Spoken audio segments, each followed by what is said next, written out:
Selamat datang di channel yang tidak terkenal karena membahas topik yang kurang populer. Bersama saya, Stefani Humena.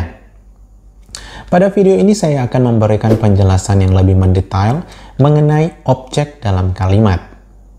Sebelum video ini tayang, saya telah mengunggah video uraian singkat mengenai definisi subjek, predikat, objek, keterangan, dan pelengkap pada video yang berjudul Kupas Tuntas Cara Menentukan Fungsi Subjek, Predikat, Objek, Keterangan, dan Pelengkap dalam Kalimat Bahasa Indonesia, dan video yang membahas khusus mengenai subjek dan predikat.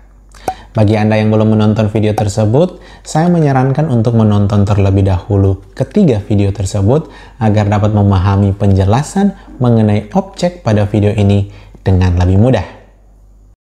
Fungsi objek dalam kalimat hanya muncul apabila fungsi predikat dalam kalimat berupa verba transitif atau verba yang menuntut adanya nomina yang mengikuti atau nomina yang berfungsi sebagai objek. Pada kalimat aktif, objek mengandung makna pengalam atau penderita atau sesuatu yang terkena dampak oleh tindakan yang diberitakan oleh predikat. Sedangkan pada kalimat pasif, objek bermakna sebagai pelaku atau agen, sebagaimana yang diberitakan oleh predikat. Misalnya, Esther memanggil Harun, Donna mencium Pixie, Jokowi menegur para menteri.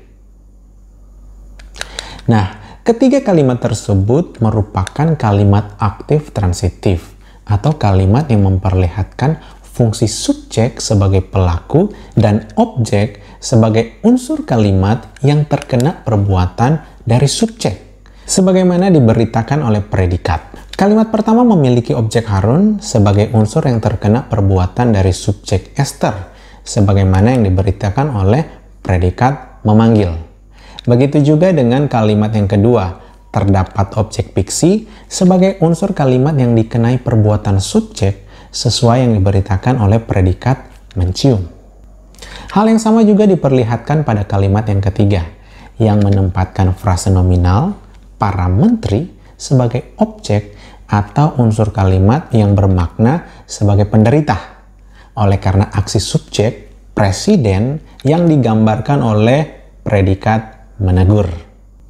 Nah, ketiga kalimat tersebut dapat ditransformasi menjadi kalimat pasif transitif atau kalimat yang memperlihatkan subjek sebagai pengalam atau penderita, sementara objek sebagai pelaku atau agen. Nah, kalimat Esther memanggil Harun dapat menjadi Harun dipanggil Esther. Kemudian, kalimat Donna mencium Pixie dapat menjadi Pixie dicium Donna. Selanjutnya, kalimat Presiden menegur para menteri dapat menjadi para menteri ditegur oleh Presiden. Nah, meskipun konstituen kalimatnya diputar, fungsi kalimat yang ada tetap berpola SPO atau subjek, predikat, objek. Kalimat tersebut tak lantas menjadi objek, predikat, subjek atau OPS hanya karena kalimat dipasifkan. Yang bertukar di sini hanyalah peran dari fungsi-fungsi tersebut. Yang tadinya fungsi subjek sebagai pelaku dan objek pengalam bertukar menjadi fungsi subjek sebagai pengalam atau penderita dan objek sebagai pelaku atau agen. Garis besar dari penjelasan ini adalah objek hanya hadir apabila diperlukan oleh predikat, yakni predikat yang berverba transitif baik pada kalimat aktif maupun pada kalimat pasif. Dan berdasarkan uraian tersebut, saya berharap kita mendapatkan pemahaman yang tepat mengenai fungsi objek dalam kalimat.